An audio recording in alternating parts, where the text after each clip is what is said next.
style. You ain't know this game. Been in this thing for a while. Yeah, yeah, yeah. Been in this thing for a while. Been in this thing for a while. Been in this thing for a while. You don't even know my pain. You can't even match my style. You don't even know this game. Been in this thing for a while. Yeah, yeah, yeah, yeah. Been in this thing for a while. Been in this thing for a while. Yeah.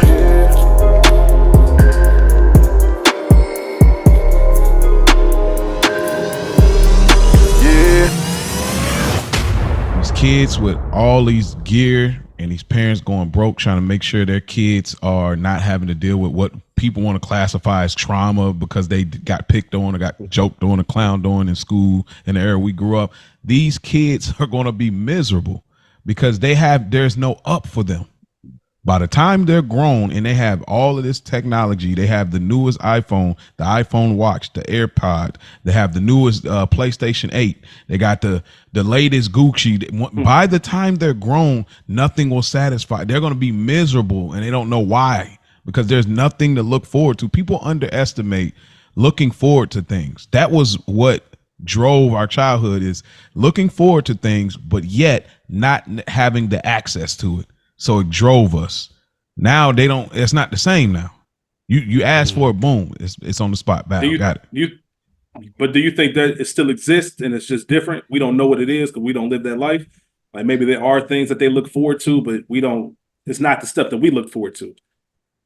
Yeah, I do think I do think there is a different version, but I think that actually, I'm sorry, not to cut you off, Mo. Yeah. Not that I know a ton of you, but it seems like the mindset is that one thing I can tell from social media and YouTube, and even though we work with it out of necessity, right? Because of what we do, they embrace it. They were born with it. And I think that brought on more of an entrepreneurial spirit. Yes. So I think the things that they look forward to, obviously speaking for people that I don't really know, but they look for the big ball and shit. It's all big or nothing. I'm looking forward to whipping that Porsche and having a nice crib with the views and stuff. I think that's what motivates them, and they really shooting for the stars because, like you said, all this stuff that we looked up to or we had looked at as far as like this is affluent, this is obtainable. Like if I get this, I made it. They're getting it so young to now like, nah, the big stuff is the stuff for us. It just keeps elevating. I don't know what you think about that, but I'm curious to know. You're probably on brand. Like it's probably that, but I think it's more of they're being told what to look forward to versus we genuinely had to make up in our mind what we look forward to. Like, I want the Power Ranger. You know what I mean? I want the Power Ranger thing, or I want I need the what was it? The Mongoose bike. I need that silver Mongoose bike with I need the. You know what I mean? What they being told about? You think who you think telling them? Influencers, YouTube, unpackaging things on YouTube and saying, "Oh, this is exquisite." They would prefer to watch somebody. I think it might be just like we were heavily influenced by our parents and not realizing that. I think it might be the parents of the generation too. Like, it could be. How many times have you heard niggas say, "Oh, I had to get these J's because I wanted them when I was little"? Yeah, that's there. Niggas do that all the time, right? And I think that transcends to the parents of, oh, I want my child to be fresh because I remember I used to ask for this shit and my mama would say it was too expensive. 100%. I think we getting that from like this generation of parents. To your point, Mo, I'm not sure how it's going to affect the kids because like Rich said too, like one of the things I'm most impressed by this new generation, they know how to get to a bag. Absolutely. Like they ain't finna sit around and no job for 20 years and accept the bare minimum, nigga. They getting to it. Generation Y or Z or whatever the fuck this is, they getting that bag on TikTok, YouTube, whatever it is. They know how to get money, get bread, be influencers, all of those things.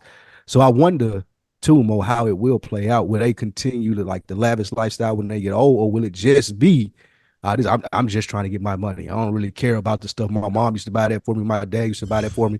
Because I think as a heavy reflection, you have the parents of our generation that raised us. They probably were a little bit more strict than they had to be. I ain't buying that because they mamas told them that. Like, I ain't getting that for you. And they kind of went on to the next generation. I don't think our generation picked up on that, though. Our generation was like, nigga, ball. And then that generation is like, and now our generation of parents. And they telling their youngest ball. Parents ball. Exactly. Yeah, this how we do it. So yeah, absolutely, man, absolutely. I will say one thing that I have noticed about Generation Z, Y, whatever they are, a lot more socially awkward, man. There's so much yeah. That's technology crazy. That's the part I was going to go that's the into. part that I'm interested to see how it transpires because That's they the don't even scary know how part. to. Yeah, man, the social skills aren't really all the way there. It is online. I hear a lot of women say this. I hear a lot of women, like homegirls, talk to me about maybe dates they go on and talk about how it was cool like online, but they weren't in person. They couldn't hold a conversation, and it's like Mm-hmm. that shit crazy. But And a couple people sprinkling in our generation, but this next generation is real bad. Oh yeah, for Like sure. they can't even call a store. You can ask a 15-year-old to call, Macy's and see if they got something in stock. They go, can we just look it up online? Why I got to call? Why we Mm-hmm. Yeah. talking to people terrifies them? It's and hilarious. and the thing is, no desire to do it either. It ain't like Yeah. when we were like socially awkward people with us, they were at least outside. Like you had to be in their neighborhood, you had to hang around niggas, you had to take them jokes. Then you learn how to like you would see niggas gradually become less socially awkward because they had been teased or they had been outside or they had learned how to defend for themselves. This new generation of kids, you see, when they like, I don't even want to go outside. Like I was telling you, my homeboy friend was like, excuse me, my homeboy son was like, bro, what would I go outside for? And that just blew us away. It was like, what, nigga? Oh yeah. Everything was outside when he was young, nigga. And that's where you learn that socialness from. But I do think that they're saying that this is I was listening to a podcast the other day. They was like, this is the most single generation, the most like by yourself generation that has ever came up in American history. Like there's less people in relationships, there's less people in marriages, there's less people with brothers and sisters, and it's just like a very isolated society that we live in. If that's what I'm saying, we talk about entrepreneurial spirit. If I'm chasing the bag, when do I have time to learn social skills? When do I have time? If I got money? That's what I'm saying. When do I have time? When and why? Why do I need to at this? And that is the challenge. And I don't fault them because like you said, they were born into this. So it's like this is the life that we knew. Like that's what we all come from somewhere. So this is they're the first generation that grew up with being fully immersed in seeing people on a video call. You know what I mean? Like you guys are born in a place. And that was normal. And that's the norm. That's norm. Like we used to look at TV shows and they do the little dude. spaceship stuff and they see them on a visual. We're like, bro, that is so tight. Now it's like, bro, literally everybody got on their phone. Yeah, man. So it's different, man. Yeah, man. And when well, Skype you know what? first came out, that was a big deal. Bro, Skype in college. was like, we was like, whoa, nigga, you can bro. Video call, Skype like all great. that stuff, FaceTime, man. Yeah. But I will say this: we can start rolling into the show because, in the words of Ray P, I don't like young people like that. So, no. I love y'all, man. I love. Nah. It's all jokes. It's all jokes. Nah, it's a joke. It's a joke. But nah, man. Speaking of, I was thinking about Ray P. And we'll talk about this in the conversation today. Well, actually, go ahead. Let's roll it in. I had an idea I wanted to shoot to y'all, but go ahead and get us in there. So speaking of the conversation, you heard a couple of voices here. If you're familiar with the Good Earners podcast, you know this trio. If you're not familiar with the Good Earners podcast, welcome to the meet and greet with this trio. You've heard Rich on here before. He's hosted with me and AB were on. He's been on a couple of occasions, an honorary third member. Yes, sir. Oh, an honorary co-author of this book that we're writing, AWITB, Another Week in the Books. Rich, Mo, how you fellas doing out there today? Yeah, I ain't had Fridays this good since Fridays was this good. What's good, E-Mob? Say the thing. Say the thing. Say the thing. Mo, you gotta say the thing. The thing. What's the thing? You just said it. It was a joke. That's the joke, okay. Bro. It's a joke. Say the thing. It's a joke. It's a joke. All right, roll. Start over again. We'll get a lot of Sopranos references here. Since y'all know we do the Good Earners podcast. Y'all check that out on Mondays. If you happen to be rewatching the Sopranos, you just enjoy the show, man. Go check out that Good Earners pod where you have all three of us having fun in our Sopranos bag. But what we're doing today is a very special episode. Rich hit us up, man. He wanted to bring a chapter to the table, and of course, man, we wanted him to do so. Brilliant young brother. We always respect and want to receive what he's bringing to the table, and let him talk about how Another Week in the Books has affected him. Y'all heard it on the Thanksgiving episode. So we'll get into what Rich wanted to talk about. We'll get into a couple of things in the zeitgeist for this week, and we can start it wherever you want. I throw it over to you guys. Much appreciated, man. First and foremost, thank you for having me as always. It's always an honor and a privilege. Not to just chop it up with you, brothers, because we do that weekly anyway, but to chop it up with you here specifically on another week in the books. You know, I've spoken a lot about what this podcast means to me, the impact that it has, not just for myself, but for others who are listening. And that love for the podcast is kind of what led us here today. Because Mo's chapter 82 has been on my mind kind of heavy.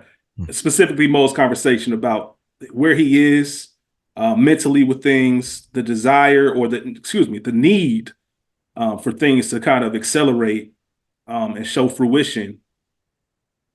And I remember hitting him up as soon, him and Spike, we got the group text, hit him up right away and gave my thoughts. And since then he's explained, and I'm like, all right, if you said that in the episode, I would have understood a lot better.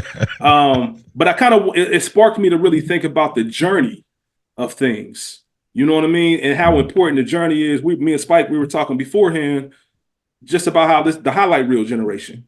And nobody really talks about the journey and how tough it is to keep going. And kind of, Mo, you alluded to it, and you spoke on that. I mean, I relate to the things that you said. You know what I mean? I really do, because there are things that I've thought. When you put so much work into something and it's like, man, at what point is this going to crack? At what point is this going to be like, all right, man, this is why I'm doing this? Because you can go through, it's not the day or two, it's when you went a week, 2 weeks, you feel like that, and it starts really entering your head. And it's funny because, you know, that desperation, that lottery ticket scene was perfect. Because if you've seen that movie, get whatever you want to say about lottery ticket, but that scene, Brandon T. Jackson improvised, and it was, you felt that in the moment, like I'm broke. Not only am I broke, nigga, I'm tired of it. Like I'm tired of this not working out. I'm tired of having to try to like figure out what my way. I'm tired of being in this rut. Like, trust me, I'm trying, but every single time I try, man, I'm seeing other people get on, do things. It's not working for me. So, you know, how do I get out this cycle? And that resonated with me because I know it's real. And I was like, man, as Black men, I don't know if any of us really have a space where we talk about not just the highlights, but damn, man, them days when it's all messed up, man, when I ain't really feeling none of this. And it's been on my mind, like I said. So I wanted to kind of check in with you and have a broader conversation about that and talk about what keeps us going. Not just podcasting, I'm talking about anybody. And if you're creating something, a clothing line, a label, some kind of project, a nonprofit, whatever you want to do, that when you hit those bumps in the road, because there's no rule book or no guidebook to this, I want to kind of talk about how we get through that and really see the struggle in the journey, you know? Real quick before we moved on, an observation that I made when y'all were talking about that scene, and it made me think of it.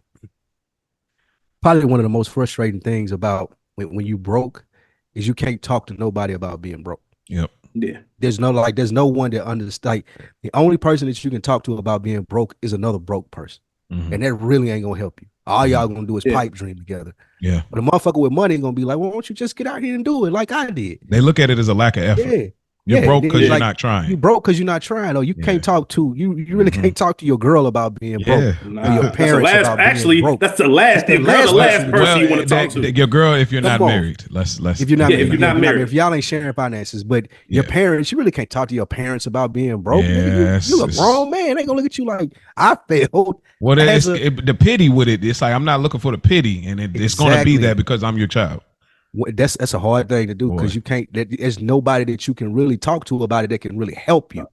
They can really take down the judgmental eye of it and look at it and be like, "Bro, here's not even looking for. I don't even know how to put it, but somebody that could be like, here's the first step that you should take." Because most people are not gonna give you that information. They're like, "Nigga, you broke? What?" Like that was one of the biggest insults in our city coming up. Somebody like that would be the first thing they resort to. Man, yo, broke ass. Like that would be. No, that's huge. It's fight. Those were fighting words, bro. I hit my brother with that when I talked about us about to fight at IHOP when we worked together.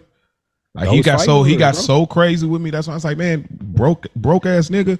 Like that's why I went to. Like that's one of the most disrespectful things you call in my head. That was like, oh, I got heat for you. You know what I mean? And part of that, not only because nobody wants to hear it, but part of it is because of what Spike just said. Yeah. Like it's usually known in confidence. Like that's not nobody's business to know how broke I am. So for you to just say it and weaponize it against me, that makes me even more mad. Now, yeah, exactly. You know how black people grow up? We grow up like, you know, don't tell nobody. You know how you grow up in our households. Don't tell nobody that. Don't tell them we ain't got this. Don't tell them my lights was off this week. Don't tell them. We grew up so much in the don't tell them, and now we're in the tell everything era. So it's like when that comes out, you know, people like, oh, whoa, wait a minute. But I feel comfortable enough on here, and not saying I'm broke, but I more so it like the other day, like, and I'll be honest with y'all, like periodically, probably every, I don't know, maybe a couple months or so, I'll cry. And it's just from the heaviness of life, certain things that register for me that I never did. And what I cried about recently, probably before that conversation that we had a couple episodes ago, was just like the reality that like it like for me, I was like, bro, I'm gonna always have to work. I got to always, it don't matter what's going on. Like that weight just hit me. I could not hold it together. Like, and I just looked at my kids and I was just like, I always have to work. And that weight just brought a tear in my eyes. And I was like, damn, bro, I don't got time to deal with nothing with my mind or like nothing. I can't even relax comfortably. Because that when I'm relaxing, weight, I got to think about working when I got to go back to work. Bro. Am I missing something? Where are they looking for me? Is an email line? Oh, man, it hit me so heavy, dude. I was like, oh my God. And you know, I feel you on that, man. I'm glad you shared that too, man, just because I think that's healthy to kind of release it and let it go. Because I'm sure I always say, man, that one person's thinking it, that means 2, 3, 4, 5 other people thinking it too. And they've experienced it and all that other stuff. You know what I mean? So sometimes it takes that first person. It takes the first person to admit it. I've told you, I think I've said it on here before, or maybe in another conversation. Man, I had an incredible talk with like 2 of my best friends since elementary school one day. We was in one of my boys' backyards, man, and just having a talk. And just because I started talking about something and it leads to other people being vulnerable. And next thing you know, like I said, I told you in the message about Another Week in the Books, I'm learning things about friends I've had for 25 plus years that I've never known. Just because this type of space, and we'll get into that when we talk about the importance, but this type of space, it kind of gives you the tools to just, you know what? Dang, other people are going through this, the stuff that we don't talk about. We talk about how we're very surface level. But also, I wanted to say the same way I resonated with what you were saying, Mo, in that episode, just about needing that. And like I said, we'll talk about how to kind of, you know, the solutions to that kind of feeling. But I want to get Spike's insights on things as well, because we've talked ad nauseum about how similar Spike and myself are. Mindset, the way we react to situations. I can just tell we've had shared experiences. Even before me and him had personally talked, the way he would react to scenes on Good Earners before I was on it, I was like, I would have said the exact same thing. Like, that's my dog. I told you that, Mo, like after episode 1 or 2. I reached out and said, Spike is my type of dude. Yeah. Even today, I called Spike today, like an hour before we recorded, because the wildest shit. So, Mo, I had told you about, you know, I wanted to talk about the journey type thing. Yeah. And Spike had no idea about that. He had no idea. So I wrote a quote down because I went to a Killer Mike concert this past week, last Friday. I don't know why you one of the most incredible experiences. It was in Yellow Springs, Ohio, at Dave Chappelle's club. Very intimate crowd, about 200 people. Brought the live band with them, performed Michael in full. You know what I'm saying? Perform some of the old hits, the Never Scared verse, the Kill Jill. Old like, hits bruh, is crazy. I'm talking about. because listen, Mo. Killer Mike. He brought his mama with him. Old hits is like his mama was with him. I might have cried on their Motherless. He brought his listen, mama out with Motherless. I might have cried. Yes, he cried. He brought his mother out. He cried telling the story about what inspired Motherless. When he performed Slumber and did that third verse and told the band to lower it and doing it a cappella, that man crying about had to abort my child. Like it was just a feeling in there, like to the point where he just announced his tour. I'm gonna go back, but either way, Killer Mike, I'm a fan of. It was a great time, but I always think about that quote, the very first quote on his album before the first song on the intro, when the first song even dropped. Down by Law, man. That beat knock, and he said, "Say I owe it to myself." Like, you know, you can't. It ain't difficult. It's the journey. Let me get the exact quote. I just think timing is everything. Like, nigga, this is it. This the one right here. This ain't easy. Stay motivated, stay inspired. I owe it to myself, stay down on it. And it ain't been hard throughout the journey. It's been a journey. And just how that switches my mindset even to just be like, you know what, I got to find a win each day. Like this is getting tough on me because I'm looking at the end result. Monday, Tuesday, Wednesday, Thursday, Friday, Saturday, Sunday. I got to train my brain to find what my victory is for that day, big or small. And that's the stuff. When you start falling in love with that, you start falling in love with the process. But we'll get into the quote in a minute. Like I said, the reason I'm even bringing that up is because Spike posted it on his story without even knowing. And I literally had it written down in my notes. So I'm like, that's insane that we was on the same page. Yeah, he sent me the screenshot. He called me. He was like, bro, I can't believe you just put that up. And like, I was like, what? And even the exact quote that he had wrote down for the notes of what we was going to start. And again, we ain't talked. We had no conversation other than, well, Rich is going to be on the episode. I even asked y'all, I was like, did I miss the notes as far as having them over? And, it was wild. And I was talking to Dro earlier, and he was like, bro, if you pay attention, the universe will talk to you. It'll tell you who you're supposed to be around and to tell you what you're supposed to be doing, as long as you putting out there what it is that you want. And that's one of that's one of the best things about this space is about meeting you two brothers, us being able to have a dialogue to like what you said, Rich. We're able to push it out there that we want in the world, no matter how much of a pipe dream it may seem. Like the belief that it's powerful to have another grown man, black man at that, believe in you. Yes, when you say something, them not like smacking their lips, and them not being like, bro, how you gonna do that, bro? I don't think that's possible, bro. You might want to lower your expectations, like to have, and that's the space that us three have created with each other.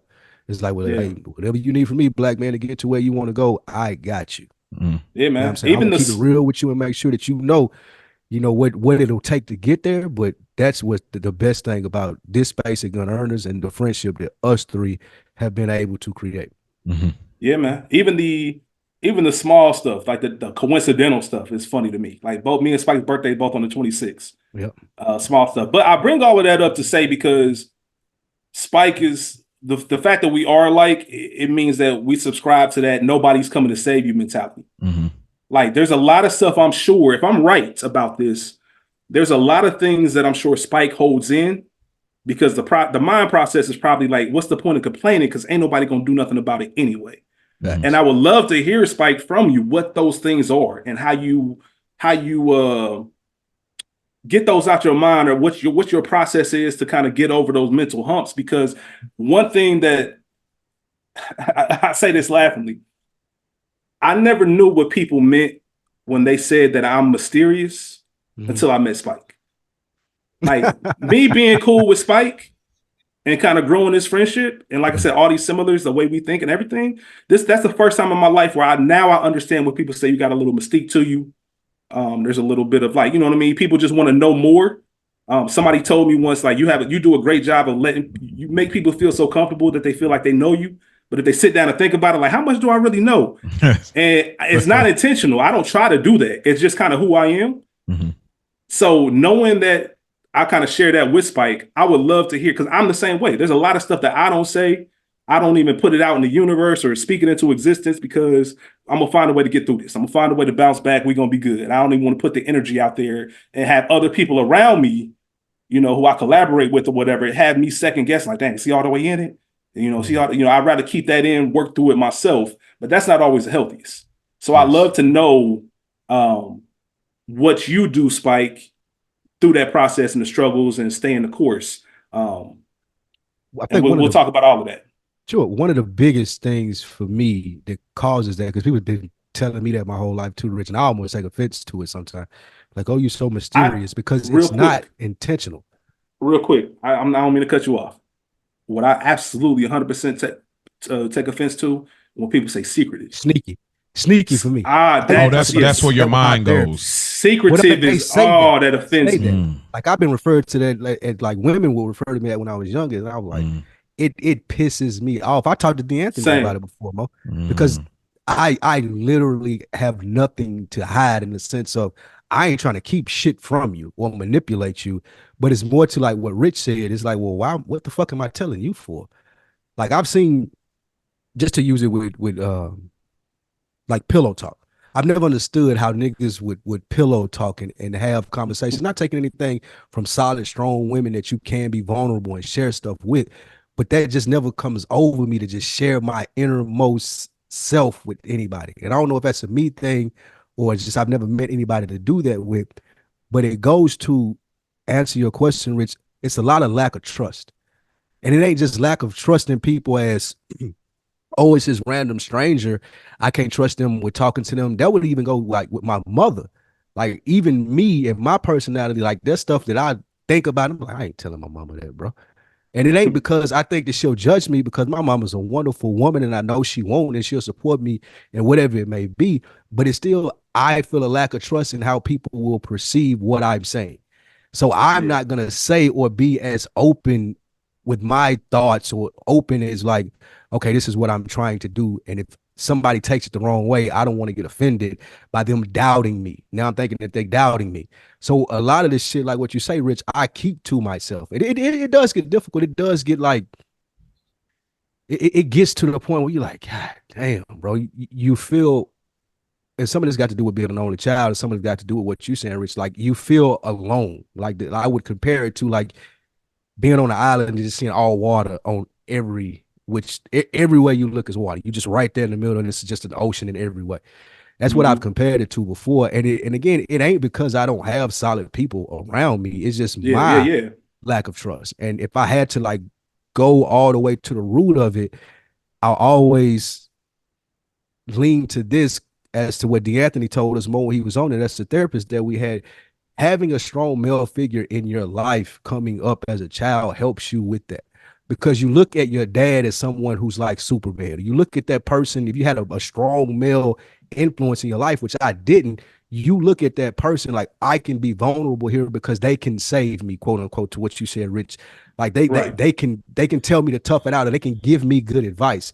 And when you don't ever have that, when there's not a person in your life that you look up to, like not your mom, like not that I grew up around all women, not people that will coddle you or tell you that it's okay, but someone in your life that you look up to that will receive the information and be like, yeah, you know, you're being kind of a bitch right now. However, that happens. We go through that as men. You know what I'm saying? So toughen it up, take this on the chin, and it's how you should proceed forward. Or just like you said, smack upside the head, like get back to it.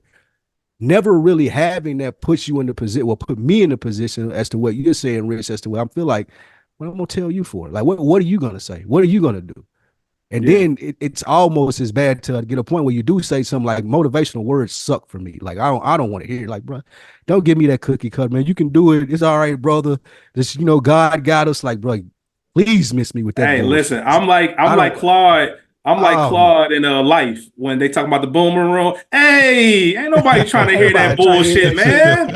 Like, so it's like that for me. It's almost cynical in the sense of even if someone can sense that I'm a little bit off, or something might be wrong with you, for them to even ask almost offend me. It's like, what you think going on? What you think that is? What you know? Hold on. Go ahead.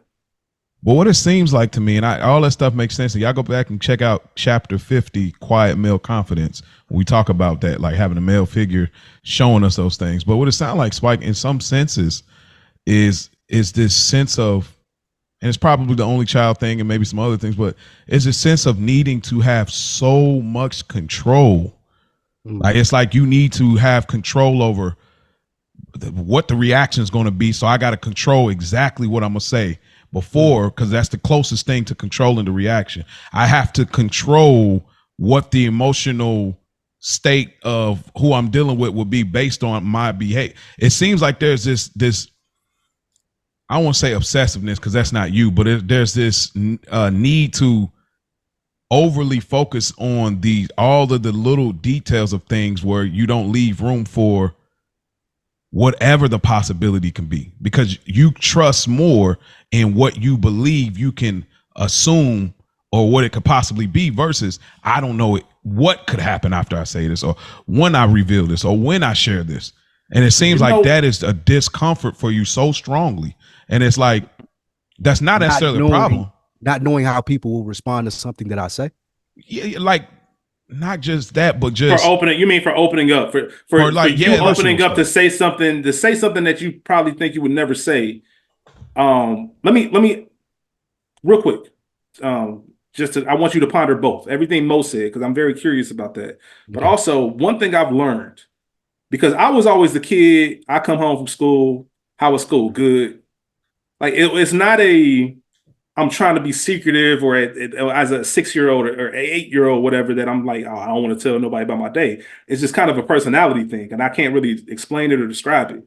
And that's one thing that recently I've talked to my sister about.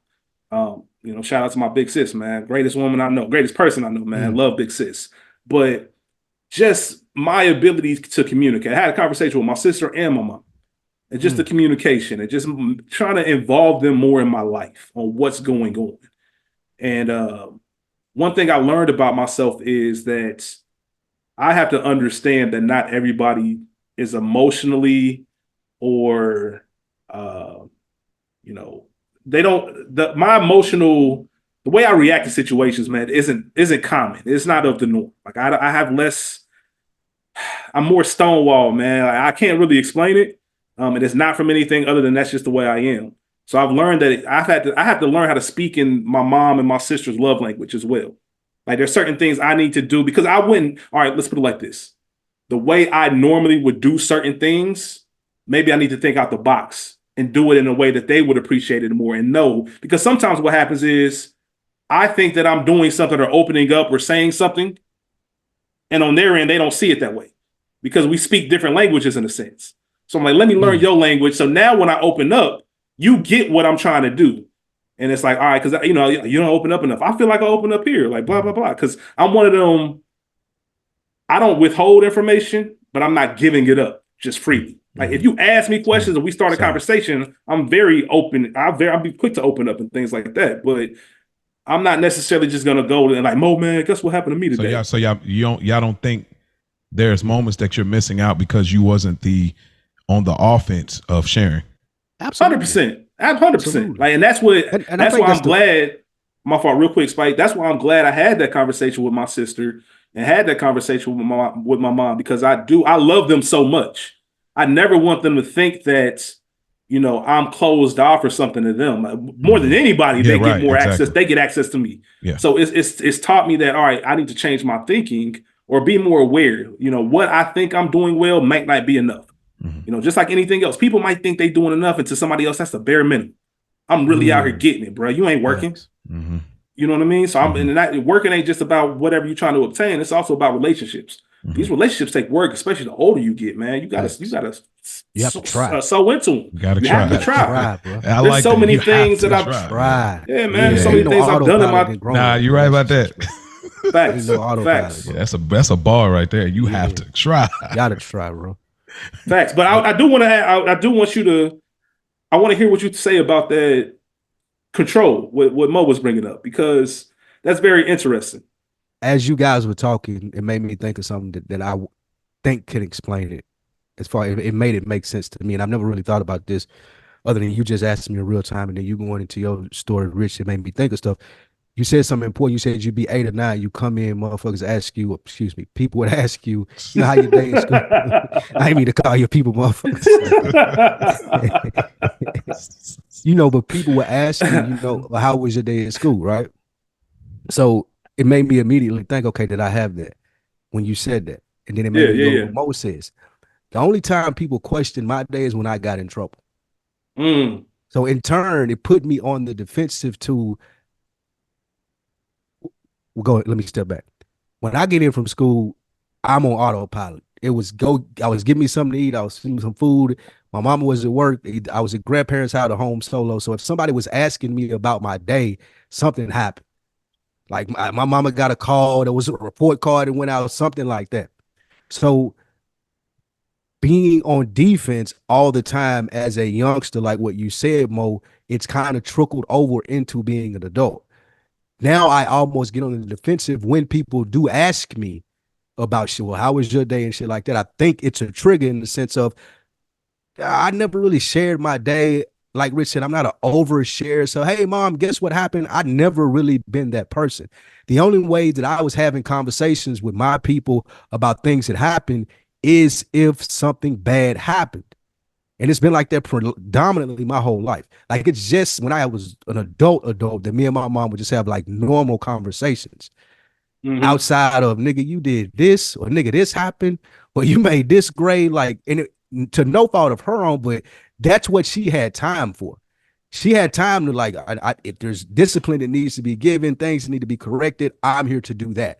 Otherwise, you smart enough that you should be able to figure it out.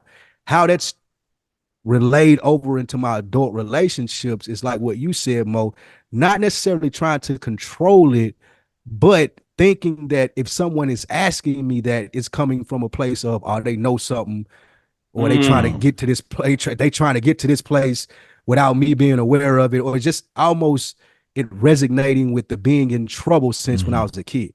And I really just put that together as you were saying that. Like I've never had that person or been that person to share. And every time I even resonated to the story of when I was telling you about the principal, Mo, and we was in middle school and he didn't know my name. The people's name he did know were always in trouble. So even to that, it was a sense of, oh, if someone is inquiring about you or asking about you for you to get noticed or for someone to notice you, you have to have done something bad. It ain't because they care. It ain't because it's genuine. It ain't because they try to make your day better. It ain't because they invested in you. It's because they looking at you or something that you did or something that I did in a certain way that I'm going to have to be on the defensive after they ask me this question and I give them a truthful answer. That's why. So that's why when you explain that, hey, I get the random somebody reaching out saying, hey, Spike, you good? You know, just want to make sure you're good. That's why you immediately go to, what kind of vibe am I giving off to make you think I ain't good? Versus, 100%. Oh, this person's concerned about me. They just wanted to check in and talk about my well-being. But let me ask this on the other side, and this is where we all are probably really challenged, and we're definitely in that area where we reference a lot of things from our childhood that stick with us. How many times do we have to be exposed into our adulthood to see that this ain't that before we actually make the adjustment and start saying, oh, okay, I got to put that behind me now? What is as you saying though? Excuse me, as I'm just putting this together, as you're saying this, like I really just thought about that as you asked me that, as Rich was explaining. The fact that you put that together, just even talking, man, that just shows what the show is. Exactly. But to answer your question, Mo, you have to have it has to be some tough conversations. There has to be some you have to really have tough conversations with people you really love. You have to see what you're doing and how it might affect them. And you just have to want to. Like one thing I didn't say when I talked about, I've never been the one to really give information. I'll ask, or if you ask me, I'll start talking. I had to realize that I got to get better at asking other people questions. I need to get better at, I talked to school about this maybe a couple months ago. I told him straight up, like, I have to get better with reaching out to you on some, hey, how are you? How is life? How's being a dad right now? How's the new job transition going? Not just the everything cool, blah, blah, blah. We're going to talk about this movie on Tuesday. Just to that's my brother. So like, I got to get back to those deeper conversations. I bring up my sister again. I'm like, I have to do a better job of asking, like, where you traveling to this week if you're traveling, or where, I want to, I want to pray for you before your flight, man. Make sure you get there safe. I want to know those things so I'm more involved in those day-to-days.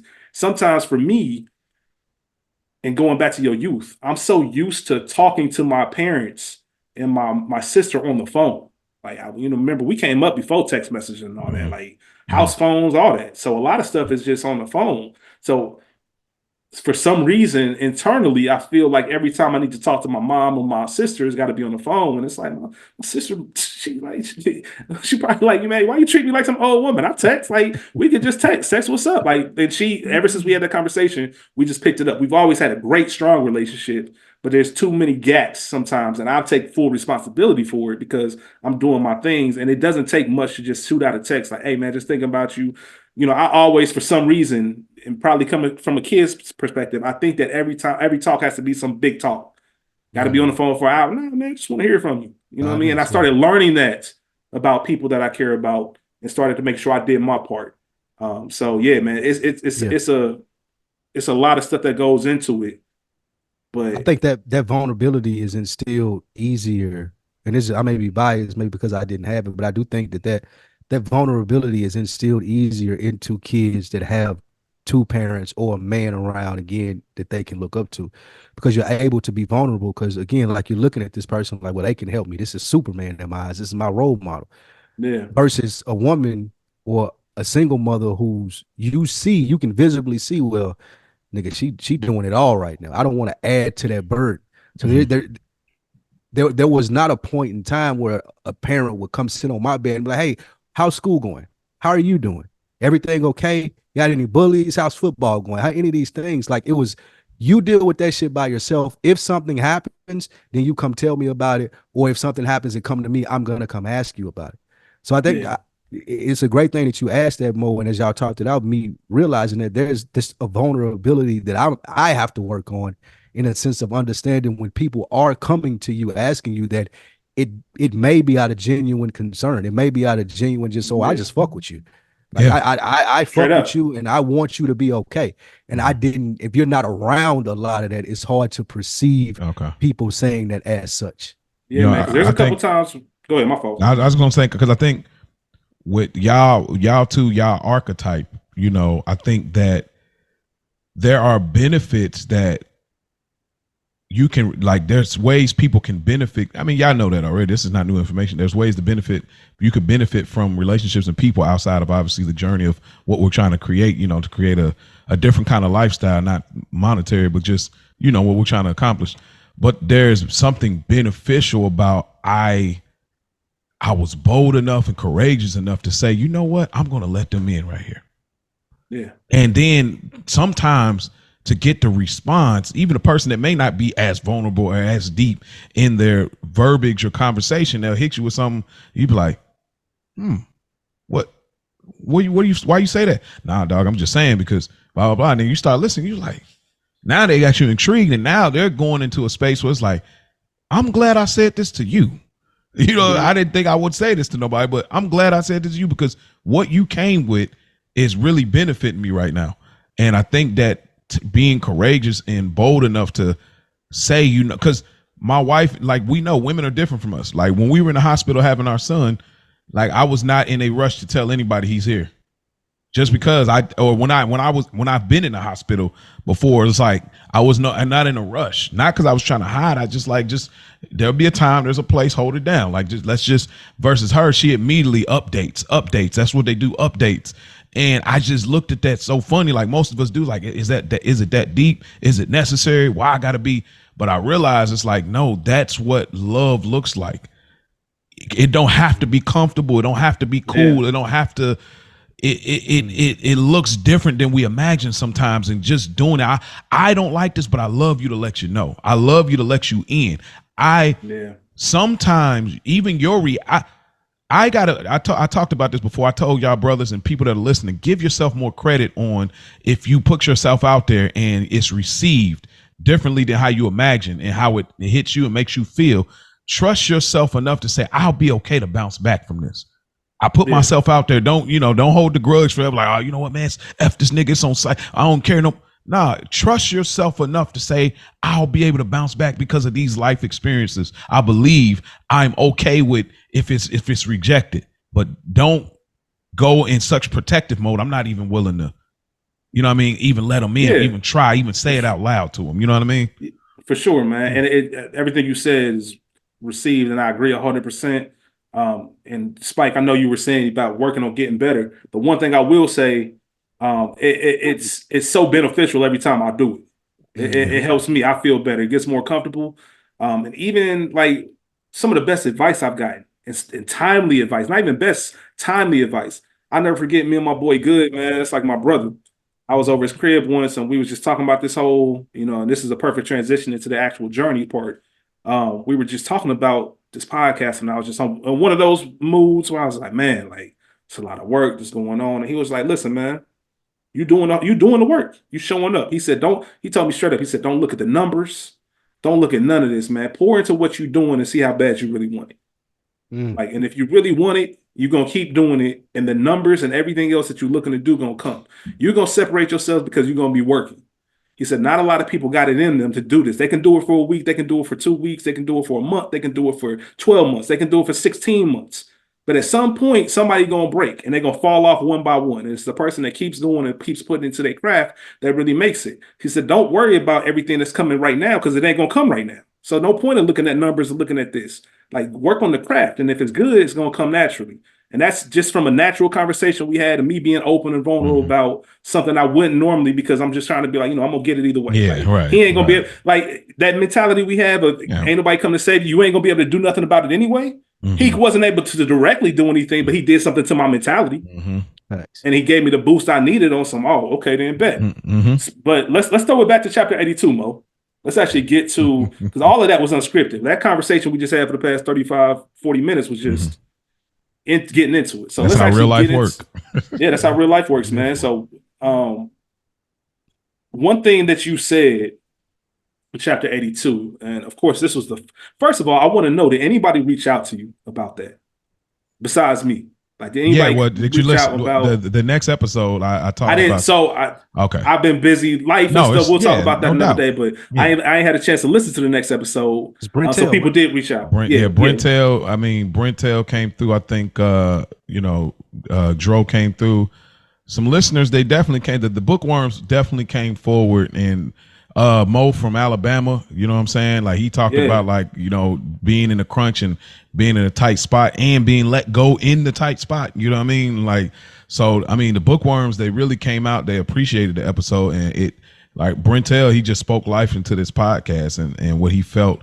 Like, he felt the Black Effect is going to be calling us, and what this is, and even we got a review as well. So people came out, and I will say this before I let you continue. I've really been thinking hard about that episode, and more so the conversation that me and Spike was saying when I was kind of putting him on the spot about what is this show's identity. And we know it's like, okay, it's elevating conversation amongst Black men. It's a kind of a form of therapy in some people's thing, or it's just chopping it up. But I realized when people kept saying this niche lane, I was like, what is the niche? I get the conversations. Some people do a various of this way or that way, but I realize what the real niche is, Spike. I want you to hear me on this. It's the niche of this show is not only just the content spoken, but it's the two personalities. I realize it's not that people can't have these conversations elsewhere, so it don't set us apart. I realize it's not these set of people that can have this set conversation. This is a situation where you need a Spike and you need a Maurice. You need us too. That's the niche. Without us too talking these things, you can get other podcasts talking this way, but you need your experience, my experience, personality clash, and that's the niche into this. And it just resonated with me so strong today, and I said, got it. I got it. And I needed that's it, good. boy. The personality clash without drama. Too. Yes. Yeah. That, like, there is no, I think these niggas beefing behind this. There is no, like, because I think like you're speaking to the niche, like the genuineness, like the overall, like when you ask me questions and I ask you questions, there's never a gotcha. There's never, you bullshitting. It's genuinely like, what are you talking about, bro? Yeah. Right. Yeah. And then even if that like proves to be right, it's not like, I got you.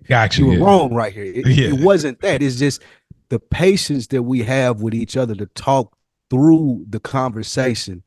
Like you said, and add our personalities to it. I agree with you 100%. That is Denise. Yeah, 100%, man. 100%. And I've told you both numerous times. Another week in the books is you too. Like, I know you're building a brand, but right now it's you two. I told you personally, including myself, like, I like it better when it's Mo and Spike.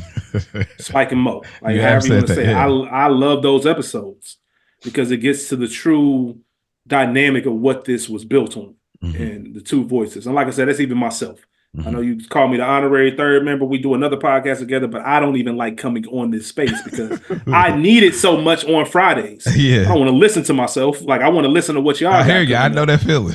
And trust me, I love all the other co-authors like Dro. Everybody you had on has been dope. Like, so I'm not even saying it on that, but I'm sure all of them would agree. There is something special about the dynamic that you two have that makes this show what it is. I know we were talking in our group text about Jordan. I forget when you guys were on Culture Garden, you talked about chapter 18, whatever it was. Yeah. And you know, that's the crossover effect. Culture Garden listeners, we're tapping in another week in the books. I'm getting text messages like, yo, this is incredible content. Because they felt what Spike just said, the authenticity, and it wasn't what you see 90% of the other time where people just calling each other bitch niggas and raising voices and disrespectful. We can disagree, and we can disagree strongly. Then we can come back and talk it out, or talk it out in the real time. Yeah, for we real. can get a little mad. It might be a little in our feelings. Yeah, it's cool. It's cool, and I think that's what this space does. It shows, like, bro, it's crazy. like it's fine to have this type of conversation with another black man, bro. It's fine for this to happen and then not come to blows, or I ain't never speaking to this nigga. Like I just unfortunately had a conversation with one of my homeboys about another one of my homeboys this week. I ain't never talking to that nigga again over some bullshit. And I really didn't give him the advice that I could have, but I think I let them let it play out amongst each other. But it was like, bro, like, yeah, man. Listen to another week of the books. Go back to chapter 18. Yeah, somebody, go figure it out, man. He needs to, because it's very minimal bullshit. Where are you? Where are you right now, Mo? Mentally?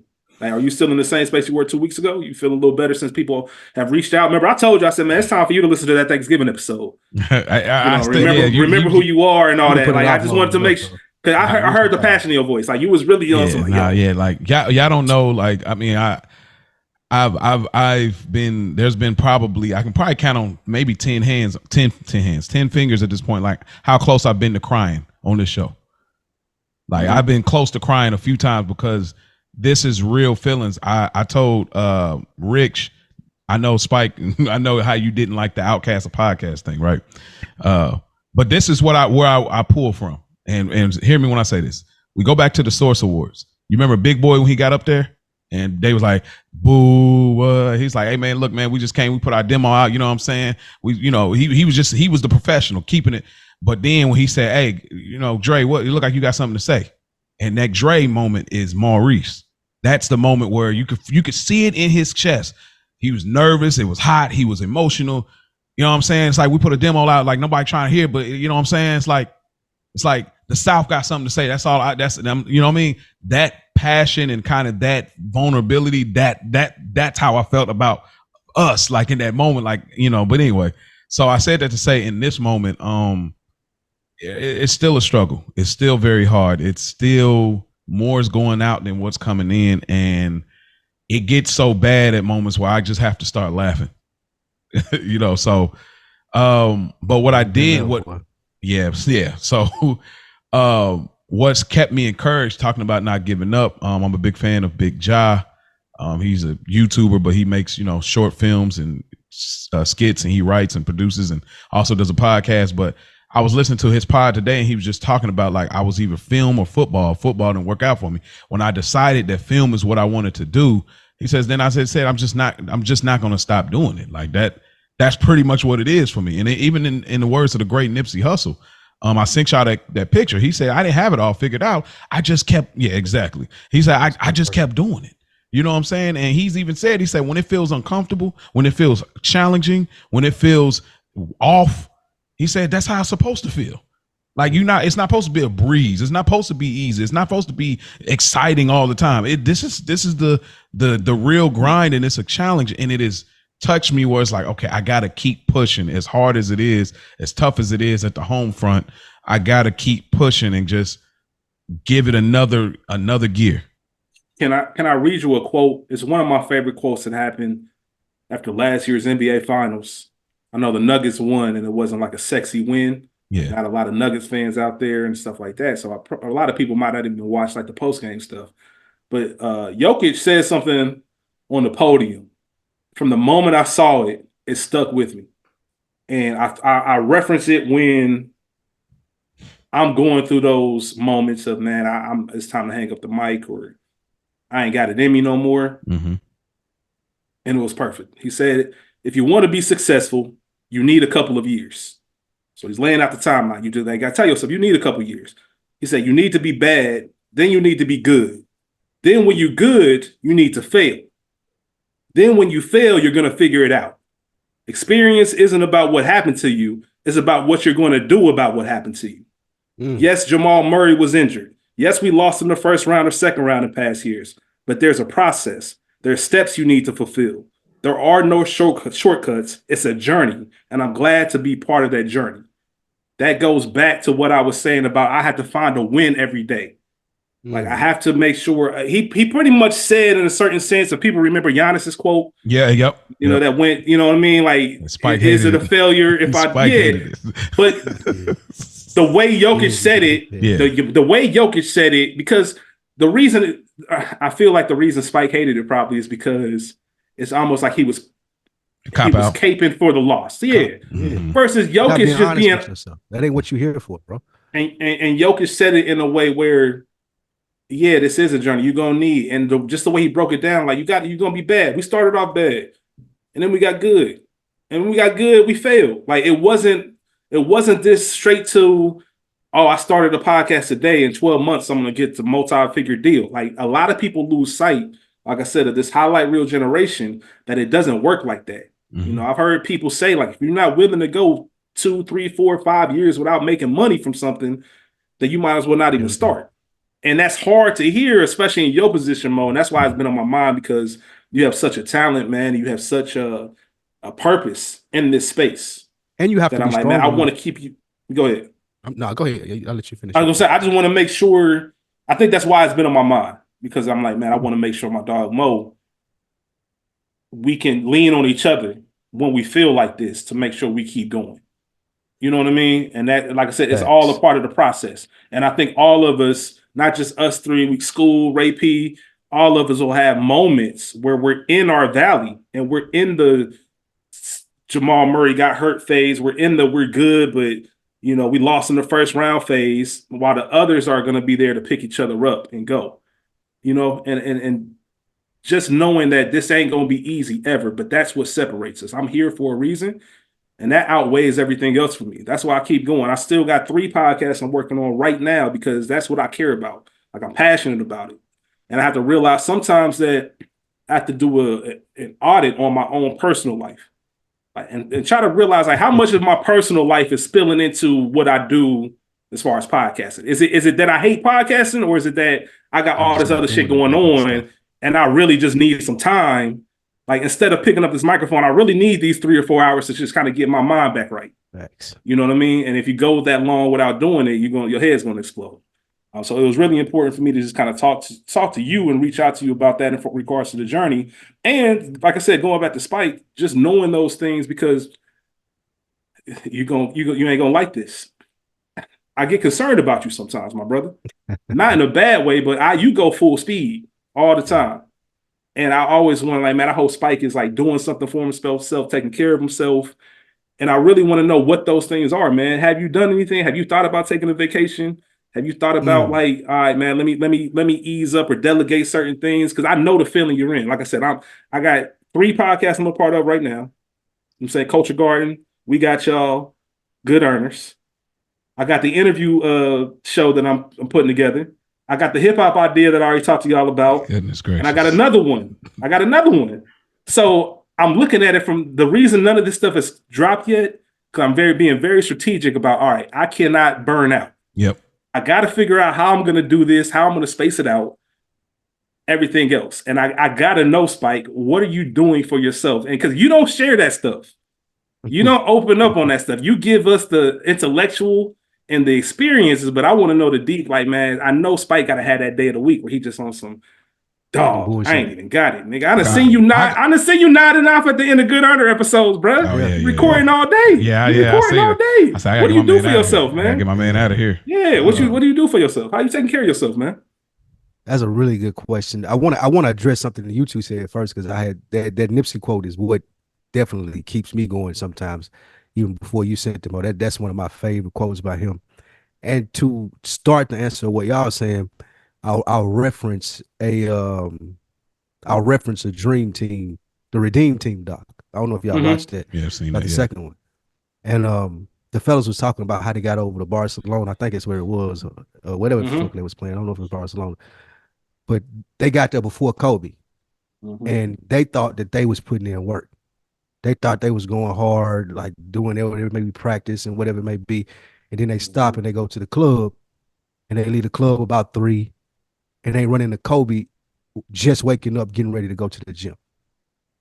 Mm-hmm. And then they realize, like, shit, we thought we was going hard, but this nigga, they got 4 rings and is the big dog that's over here. He not doing the club. He not taking the back seat. He waking up at 3 a.m. to go put up jumpers in the gym dolo. And a lot of times, to get into your questions, Rich, because this is the thing that I've asked for when we first started doing this, it's hard for me to tell people, like, even after we get done doing this, I think I might have another recording. So when people ask me to do something, I want you to executive produce this. Oh, I want you to come through and sit in on this show. Hey, if you free Sunday, we got like 4 shows that you can be a part of. What do you mind? I feel like I would be robbing myself in the sense of, well, this is what you asked for, my nigga. Like, you didn't ask for to be a billionaire or a millionaire, be successful off of one podcast. What you wanted to do was to be successful in podcasting, and what that consists of is everything that you're doing now. So I struggle with that belief, and like what you said, Rich. Okay, well, when do you take time for yourself? Just this week, AB asked me, was like, bro, when the last time you went out? Like, when the last time you went and network, nigga? Like, I know you do a lot of recording, but when's the last time you went out and talked to people about what you did so you can actually get more eyes on it and shake hands and kiss babies and do all that stuff that you're good at? Because you're good at podcasting, but you're also good at talking to people and converting them into, oh, I need to check that out. And I had to think about it, bro. It's been at least a year, I think, since I went to Revolt. Whenever we talked about going to Revolt on here the last time. So to answer your question, Rich, for me, it's mainly golf. Like, that's the main thing. Like, on Saturday, I get a free day. I can wake up in the morning. I can go to the driving range, or I can go to the course. I know for 4 hours, if I'm going to the course, that this is that's what it is. I'm playing golf. I'm listening to the music, smoking, like, just out there enjoying that. That's really the main day. Any other day of the week, it's recording, it's getting ready to record, it's writing something out to record, it's figuring out what Patreon will look like or what YouTube will look like. How can you make this officially what you actually do? Yeah. So any vacations, anything? No, I ain't got anything planned, but I do want to take a golf trip, like amongst people that play golf. I want to go do that.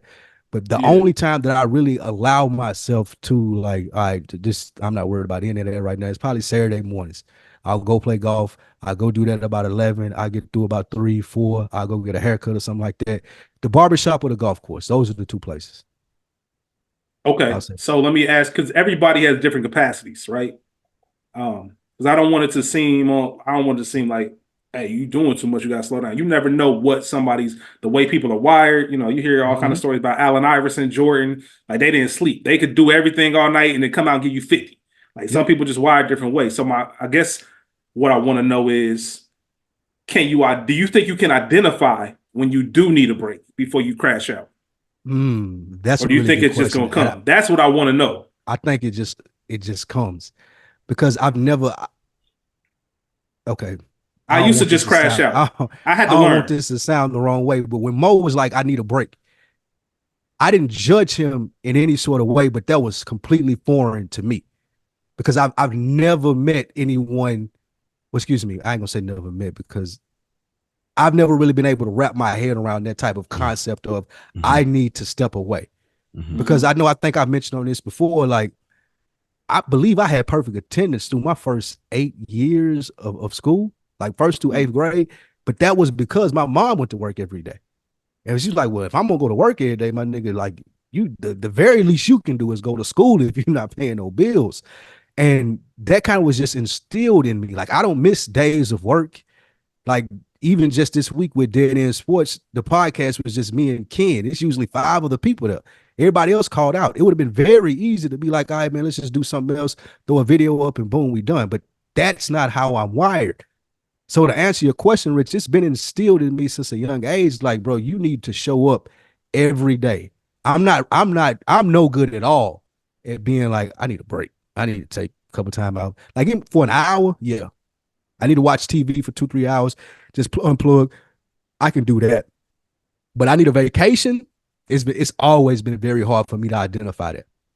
You remember we talk about Kobe Bryant, we talk about Nipsey Hussle, and that's the thing that I get it. I totally get it. And that makes a lot of sense, like how you're wired. And I think that you're getting really close to what you're trying to achieve. I really believe it.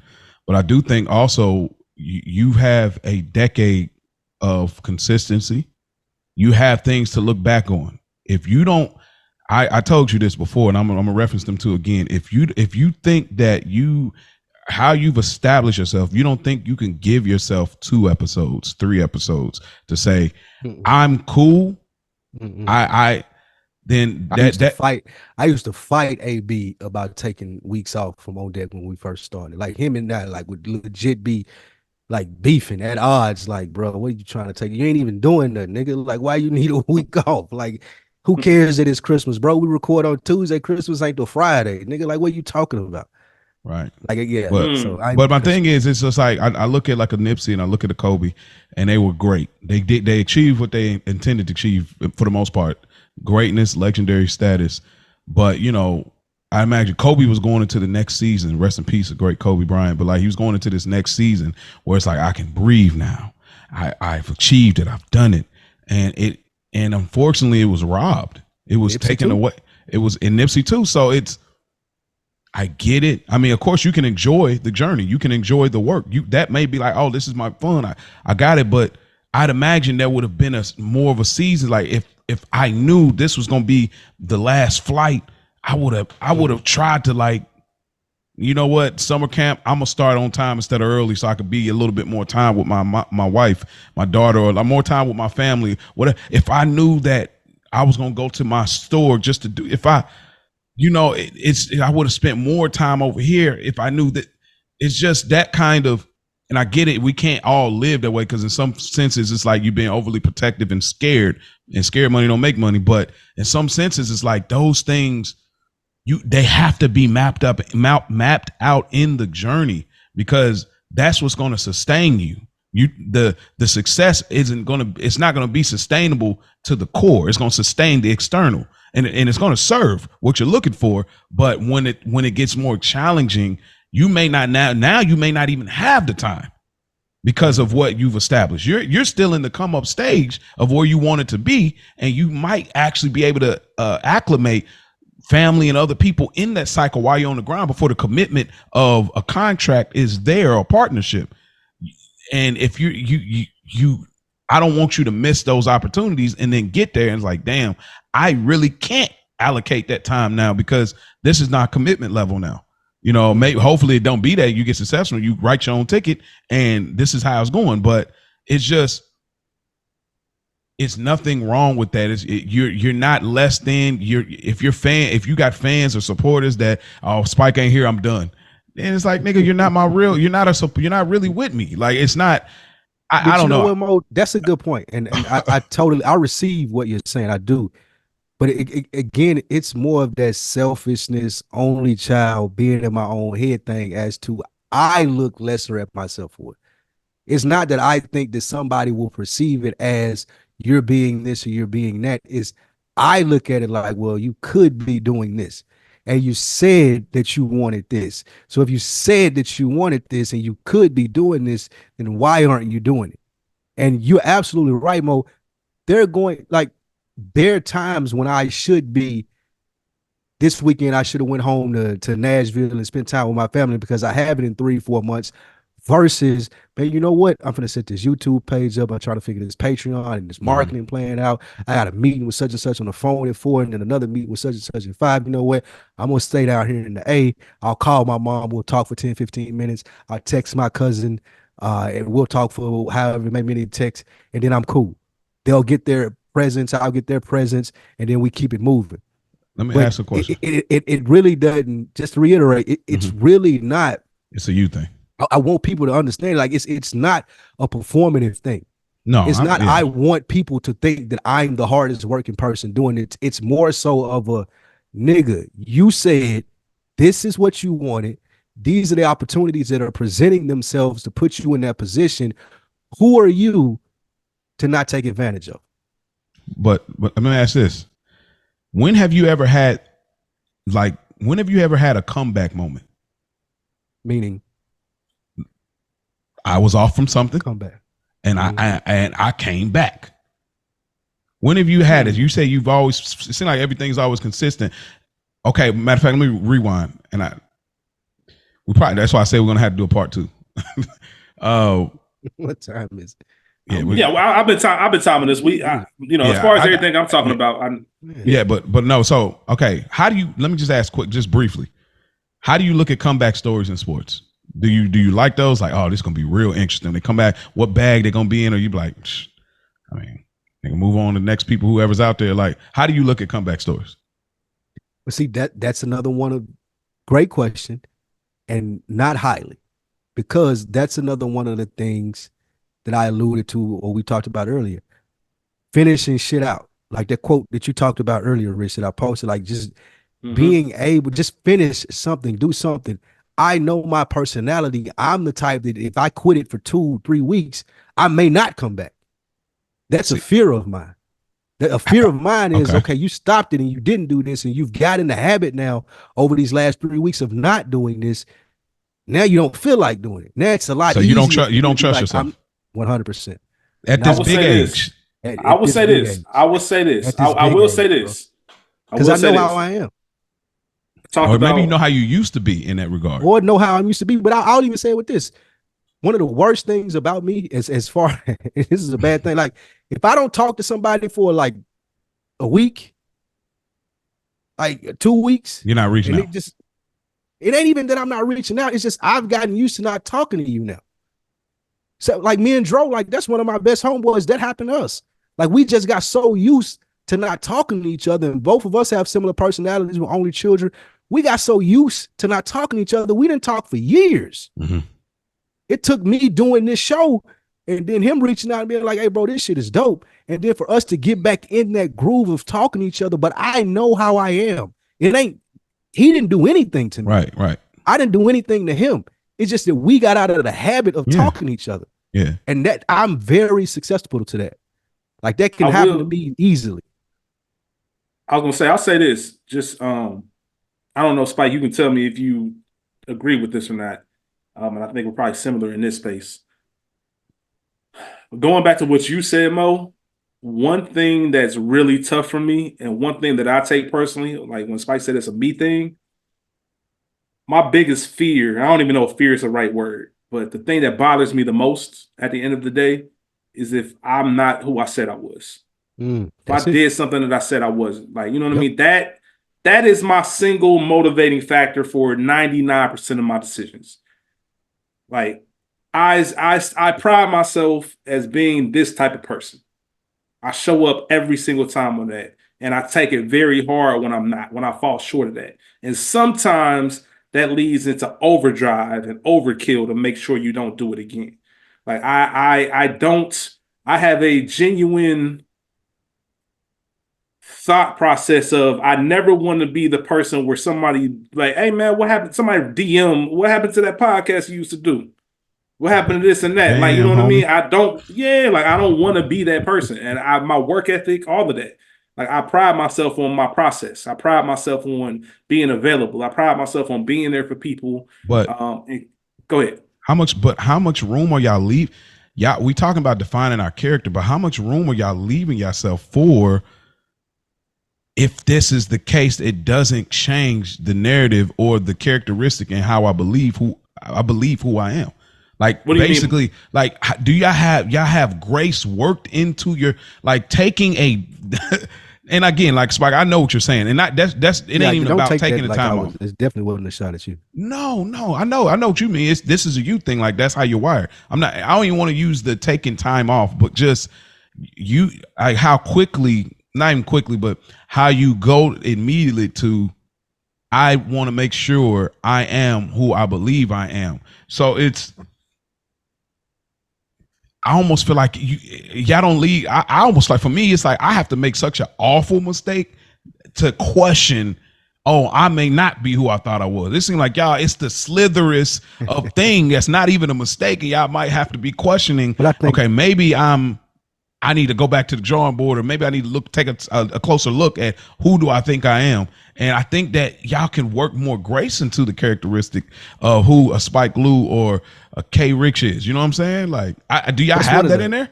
that's one of the beautiful things about this relationship, Mo. And one of the things I always commend you on, bro, your level of confidence as to nigga, I'm Maurice, and this is what it is.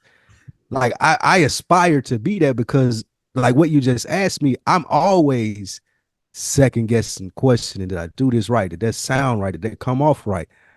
And you have more of a free flowing, like, fuck it, nigga. It's not saying it. And, I know what I'm you mean. not saying that in a bad way. I'm not Yeah. saying that you don't care. I'm saying it like, nigga, you gonna take me as I come. Like that's it. This is Mo.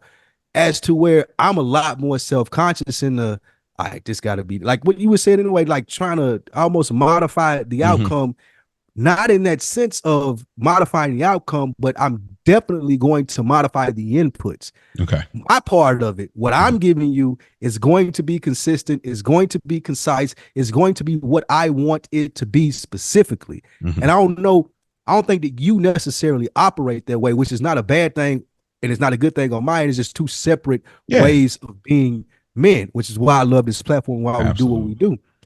And being able to point that out. So to answer your question, it's just like, this got to be like, it's to my detriment sometimes. And why I posted that post, Rich, like I almost sometimes be like, this got to be perfect before I can put this up on you, like this YouTube channel. Like I need these many subscribers or I need this many people if we're going to do a Patreon, as to where I don't want nobody to see it at 1 or 2 or 3 views.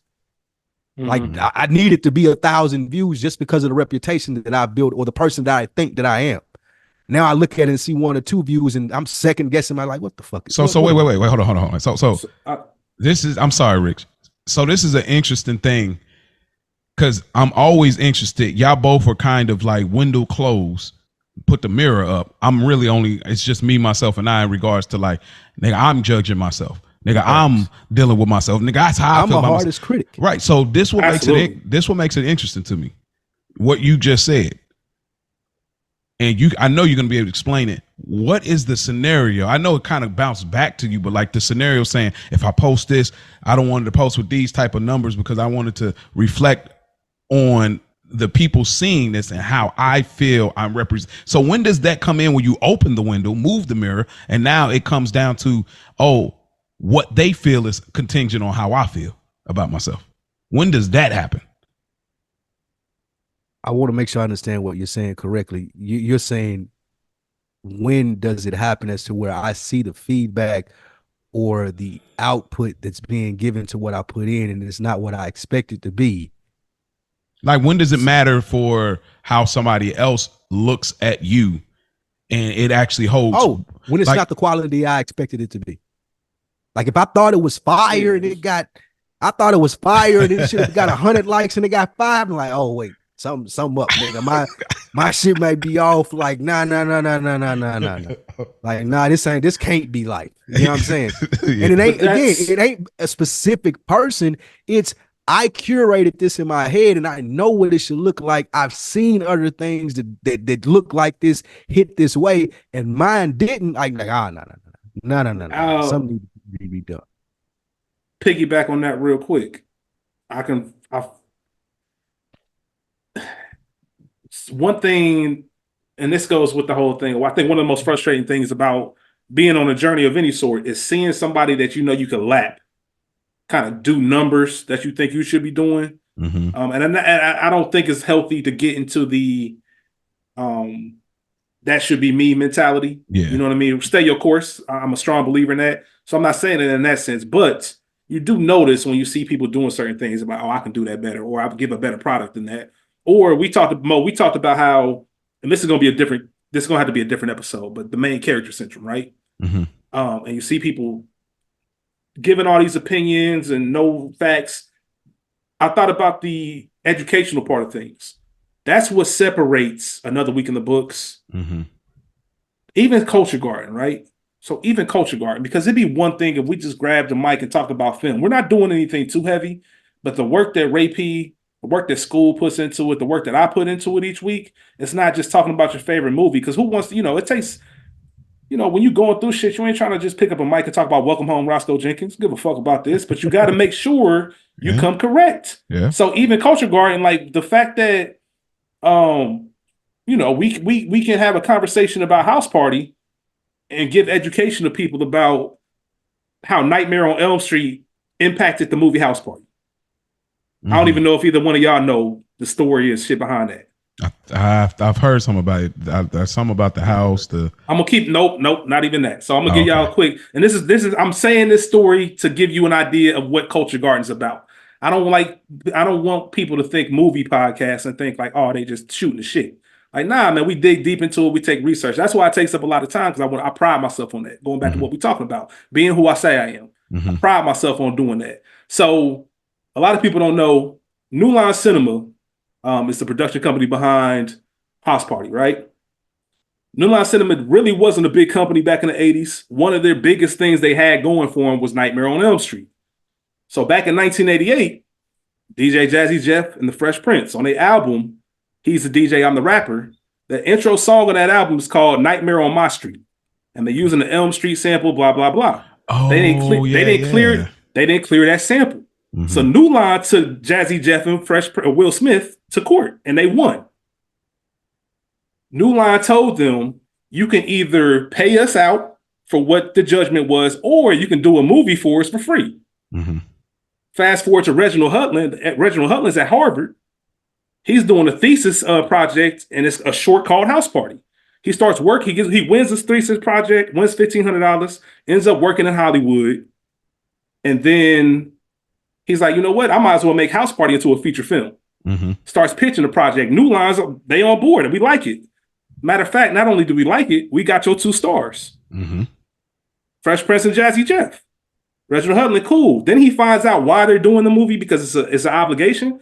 And he's on some like, man, nah, man, if they got to do it because if they're doing it because you're forced to do it, I'd rather have somebody who wants to do it. So he released him from the project. He's watching Video Music Box one day, sees Kid and Play and said, oh, they're my lead characters right there. The rest, as they say, was history.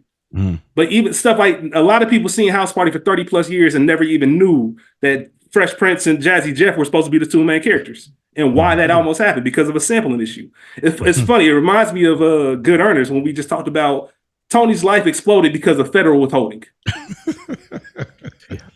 Like their life could have changed. Their life could have changed because somebody wasn't smart enough or on their job enough to clear a sample that could have put them in a jam. And if it's just funny stuff like that. So check out Culture Garden. That's the best promo you could get right there. That's come on. Anyway, all right, my bad. Yeah, man. But I say all that. Something you said earlier. Before you move, really quick. This stumped me today when I seen it, and it's ironic that it came up because I didn't think I'd get an answer today. But somebody put it on Twitter: is House Party an East Coast or a West Coast movie? All right, so they intentionally did not name a city because they didn't want people to have the city as a character. Reginald Hudlin is very open about this. You can look up stuff. Yeah. We talked about it in our House Party episode. They specifically, on purpose, did not name where they were because they wanted everybody, no matter where you grew up, to resonate and feel those same feelings. Any city, USA. It's West. It's West Coast. It's because think about when they walk in the fences. Like you think about him walking in the neighborhood, the fence, the playground. They shot it on the West Coast. Don't get me wrong. But they wanted to resonate with everybody, like so they was like, we don't want to say we in LA. I was stumped. I was like, damn, that is a great question. This early 90s, so they didn't want it to be on some. We say it's in LA, and then everybody in New York be on some like, nah, we don't want to see it. We don't want to see no LA movie. That's they intentionally didn't avoided all that. But moment of transparency, mine is triggered from going back to your grace thing. And I have gotten better. I'm learning to do that. I know mine is triggered from not seeing things out. You know what I mean? Not seeing things through. Junior year of high school, realizing, man, I'm not playing this football shit no more. So I quit football. Go to college, do a lot of great things in college, socially active, Black Student Union president, you know what I'm saying? Fraternity, all that, active on campus. Don't get my degree. Like, so it reached a point where I had this for myself. I'm like, man, I gotta finish something through because that's something that still bothers me. Not a lot of stuff bothers me. I don't sit back and be like, I got regrets about stuff. One thing that does bother me is that I wasn't on my job. And it bothers me because of that. I wasn't on my job. But that's not if my mama didn't send that kid to school. Because if she did, she would have never done it. Like the kid that she sent to school was the guy that was going to be out in 4 years. You know what I mean? So those type of moments are like, man, I got to see this through. I got to make sure I'm still going, and I still have the passion and the motivation to do it. I feel like everything, like when it came to football, I knew I was done with football. Like I didn't feel bad about quitting football at all. Like my team won state the next year. I could have been on that team. Right. Didn't bother me. Happy for my dogs and my brothers, man. But I didn't care because I wasn't, it didn't, I knew it was over for me. The reason I can keep going on this journey is because I know it's not there. And even if nothing pops like I think it should pop, it's going to lead to that next thing. Like I know Spike watches Billions. I don't think you do, Mo. Not yet. I forget the guy's name in real life. He played Mr. Wegler on Sopranos. Remember he was in Billions, Spike? Mr. Wegler. What did he do in Billions? He was like one of the trust fund dudes. Either way, I'm only bringing him up because he had a line on Billions that I always no, not Wags. Wags was in The Wire. Only reason I bring him up is because he had a line in Billions. It was very simple, but it's very real, and I believe it. What's meant to happen always does. So whatever journey that you on and you putting yourself into, even if it doesn't look the same way, this is what I'm on. Yeah, I say a version of that. You are where you're supposed to be. Yeah, same thing. Like nothing's by mistake. Even with this moving process right now, had a spot, called dude later that week to confirm it, gave it to somebody else. I'm sorry about it, sick about it, right?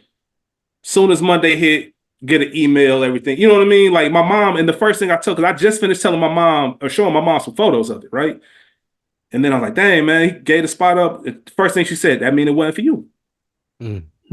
I was sitting there salty about it. She's so simply like, it wasn't for you. I was going to say, it'd be so simple. But it go a long way, don't it? Do though. Bro, it hits you. It almost bring you, like, it hits you because you'll be talking to Mom Dukes, and that's why I say I have a much better relationship with my mom now than I did when I was younger, just because we're more open and communicate with each other more.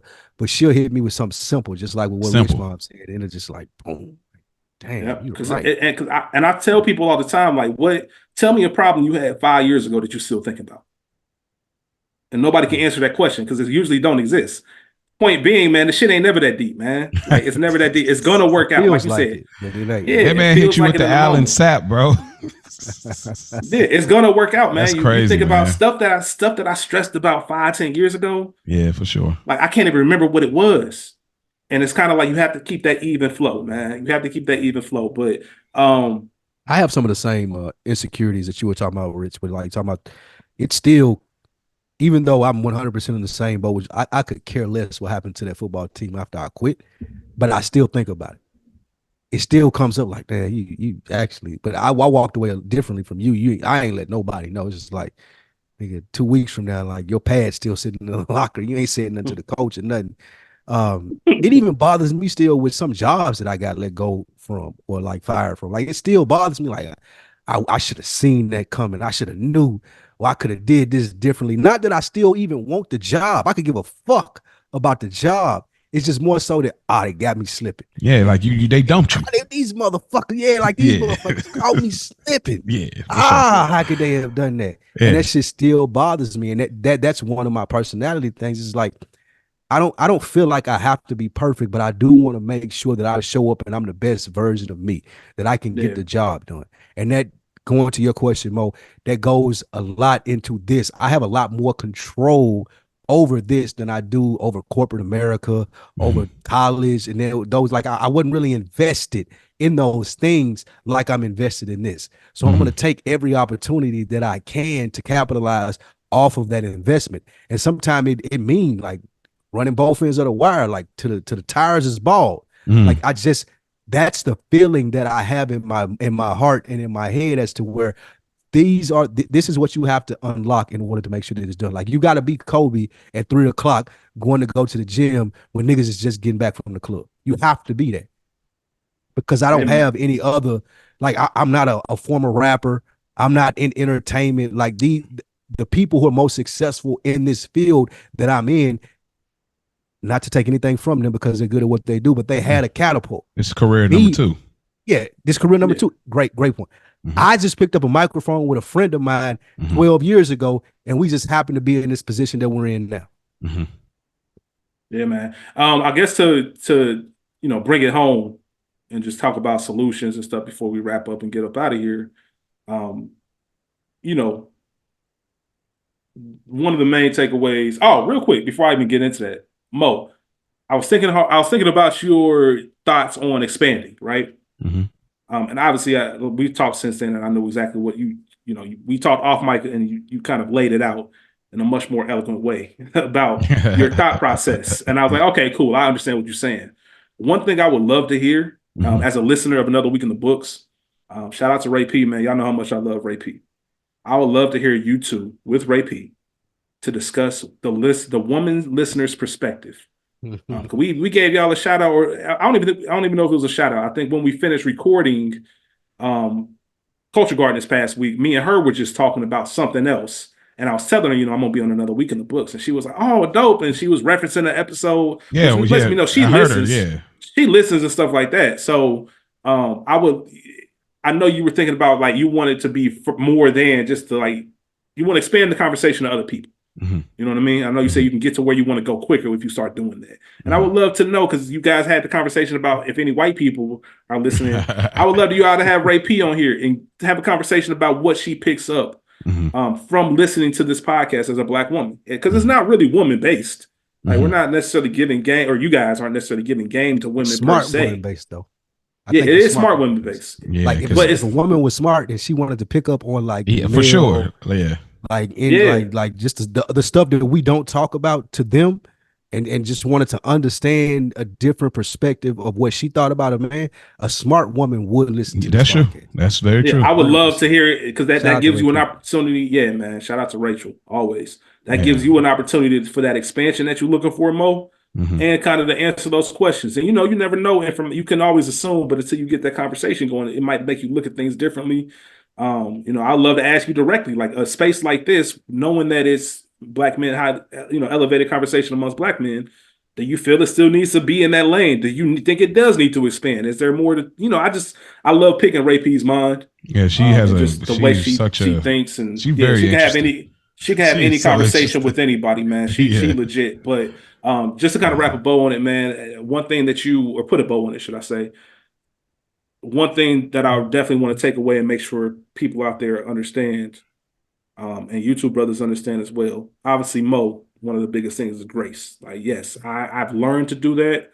I'm still going to work on getting better, to give myself some grace, to make sure that I understand that, listen to myself, and listen. If I do need to take a pause. Like everything, those things that I'm scared of happening, they're not going to happen if it's meant to be.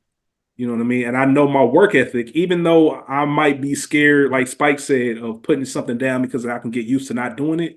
I know that I care about this thing too much to walk away without making sure that I put my all into it. And that's one big thing. I can't walk away from this until I do my part. And what I mean by that is, man, there's still areas where I'm bullshitting.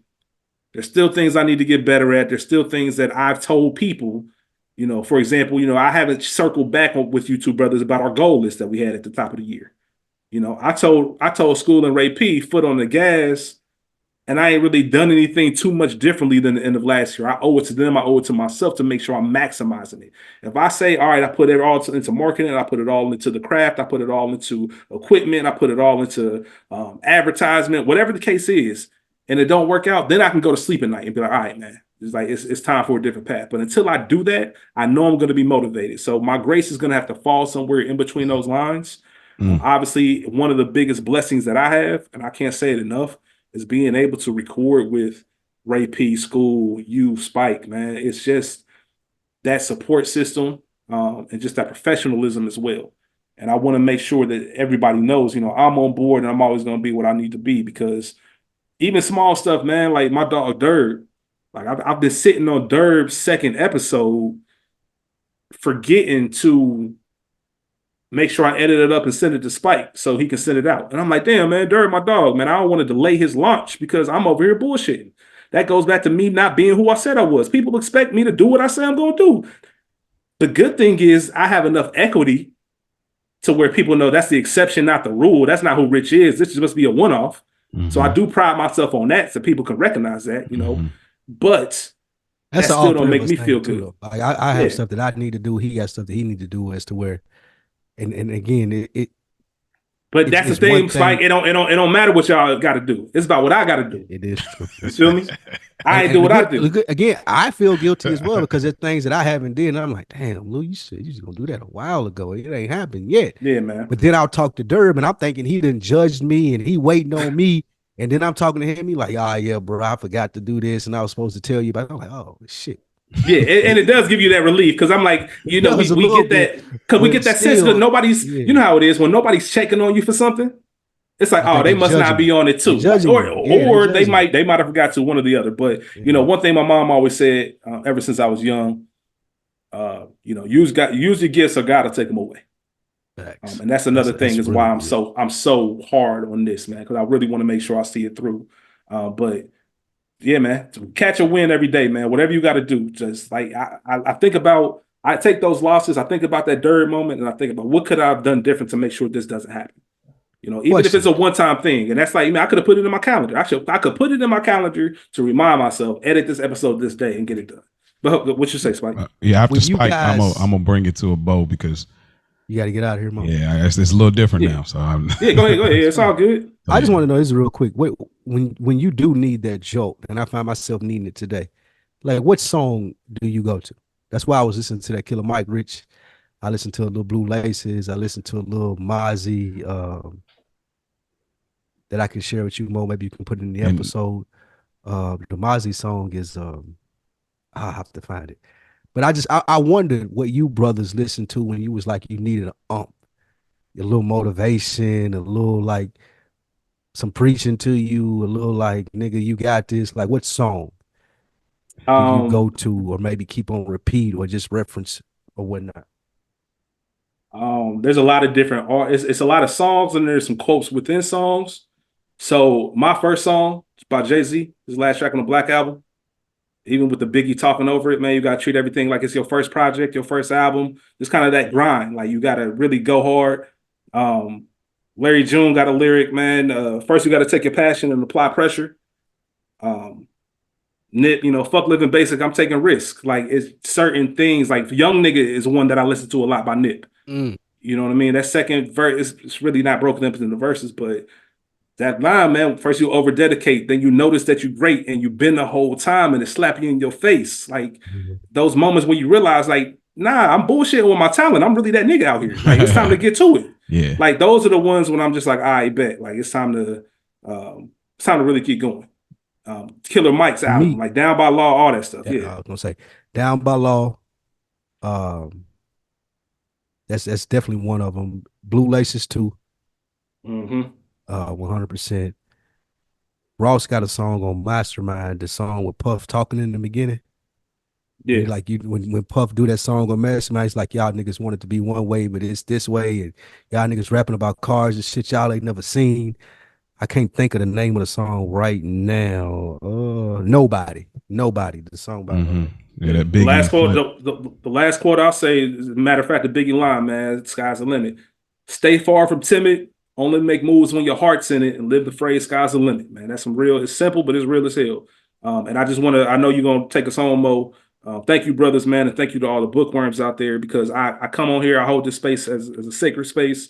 I don't want to come on here just talking. I hope people actually get something. Yeah, I just really hope, man, because this isn't my platform, and you guys are so gracious with your space and your time. Even though we have a very strong relationship and we do work together. I want to make sure that the audience that you have get something from it as well. Because, it's not about me. It's about what you guys are providing to everybody in the atmosphere and what we're building or what you guys are building all together as a whole. The community, man.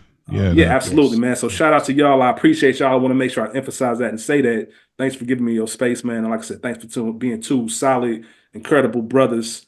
And we just scratching the surface, man. Like I said, I always think about y'all. I want to make sure y'all in a good space. And chapter 82 really was on my mind, and I'm just glad we got you, Mo. It's gonna be good. Appreciate you bringing it to the table. My last one was "Can I Live" by Hove too. Okay, mine I would definitely say Nipsey Hussle, Loaded Bases. Like he said, it's the power of the money and the girls with us. I saw it coming, did not. I can't, man. The way he said, I saw it coming, did not tell niggas. Like, bro, when he says that, that's me, because I always feel alone when I be like, bro, did not tell niggas. Like, anyway, it's that Nipsey. That's how I knew. That's how I knew that I was different. Like, it's just certain things, because I'm always in this world by myself, and like I'm like nobody. Like Drake say on so not so far gone. Take care. He's like, niggas talking about they feel you, nigga. Be a while before y'all feel me, nigga. The ride. Like when he start talking that, like people don't understand. Like you spending your money on, that. You know, it's real quick. My bad, man. I know Spike don't like Gibbs, but one of my favorite. And this is just those like the best get bag, like crazy, right here. I know, right? Well, no, because what I'm saying, when Ho say, man, for playing me, y'all should forever remain nameless. I'm a big believer in that. Like, yeah, my best get back is not even mentioned. I don't even. But Gibbs had a line that, you know what I'm saying, by the time niggas show you love, you don't even want it. And that's one of those things I think about too. By the time niggas show you love, you don't even want it. By the time niggas show you love, you don't even need it. By the time niggas show me love, I was on the TV. Like pretty much like there's don't be doing this for people to be on some you the greatest. Like you got to do it anyway. And despite all that. So I just had to mention that. Yeah, Gibbs line is crazy though. The last one I'll probably say, I would two of them. I'm not a Dave East fan, but somehow I came across this song called "Found a Way." I ain't heard that in a minute. Yeah, Dave, but no, this "Found a Way." No, it's not new. This is not a new song. It's called "Found a Way." I'll send it to y'all. I think Rick should probably like it. He's the East Coast guy. "Found a Way," though. It was so hard to get what I wanted. I found a way. Like, dude, it's like then the chick starts singing on it with him. I'm like, yeah, I got to find a way. So that song, and then lastly, y'all know I'm an Ace Hood fan. I don't listen to him as much no more, but the B-side flip to Hustle Hard is Go Get It, which is a great song. So, but man, we thank y'all for tuning in. Rick, we thank you for you slandered Wu-Tang. You slandered Wu-Tang 2 hours ago and say you like Ace Hood. Nah, that was a bag. The Dave East Ace Hood bag, that was different, Mo. That was different. I told you that's how I knew that I was different. I just told y'all. But no, thank y'all for combination right there. It really was, man. I thank y'all, Spike and y'all brothers. I love recording with y'all. I love seeing y'all. Like I said, we shouted out Nip, man. My fault, man. I know we shouted out Nip. It's been 5 years. I specifically wore this. Yeah, been 5 years. It's insane, man. R.I.P. Nip, man. And if you heard our motivation stuff, man, I just want to honor him. Just I've always said, as the living, it's our duty to say the names and keep the memories alive of those who have passed. I know we don't know Nipsey personally, but obviously the impact is felt. R.I.P. Nipsey, man. I can't believe it's been 5 years. That's crazy. Yeah. We talked about it on Deck. Go check that out. It drops every Wednesday. New episode just came out. What else you got going on while we're at it? On Deck TV podcast every Wednesday. Another Week in the Books every Friday. Good Earners every Monday. Is the mic still on Wednesdays? DeadEnd Sports on Tuesdays, Frames Per Second on Tuesdays and Wednesdays. With all due disrespect, new episode coming soon. A lot of shit, a lot of stuff. That's what we alluded to in this episode. Take that breaks, Mike. Man. I can't yes, sir. Rich, what you got going on before we get out of here, bro? Monday is Good Earners with you two brothers. Just wrapped up season 4. Every Thursday we have Culture Garden podcast. Shout out to School. Shout out to Ray P. Shout out to them. Yes, we got y'all is in the fold. We'll be back soon. Ray P is busy. I got a lot of life stuff coming on, but we will be checking in with y'all here soon. One of my favorites to be a part of, man. I love working with Ray P. Obviously, and School's Guilty Pleasures, man. It's not my podcast, but I just got to shout my dog out, man. I'm so proud of School and what he's building, and him becoming his own like CEO and entrepreneur, and just kind of putting the pieces together. I can't say enough how proud I am of School, man. So I just want to shout him out. He drops every Friday. And like I said, I got more projects on the way, man. A lot of collaborations, I'm sure, with these two brothers right here. Appreciate all y'all for any kind of support, listen, share, follow, all that, man. It all means something. Appreciate y'all. All right, y'all know y'all can find us on Instagram, Another Week in the Books, no spaces. Y'all can email us. We read those, awitb2022@gmail.com. We have a phone number as well, 470-318-5034. I will say thank you to those who reached out. I didn't get to your comments about last week's episode about me and the driving thing. I'll comment next week, but we thank y'all for tuning in, man. We appreciate y'all, man. Y'all have a blessed Friday, and we'll get back at y'all bookworms. Peace.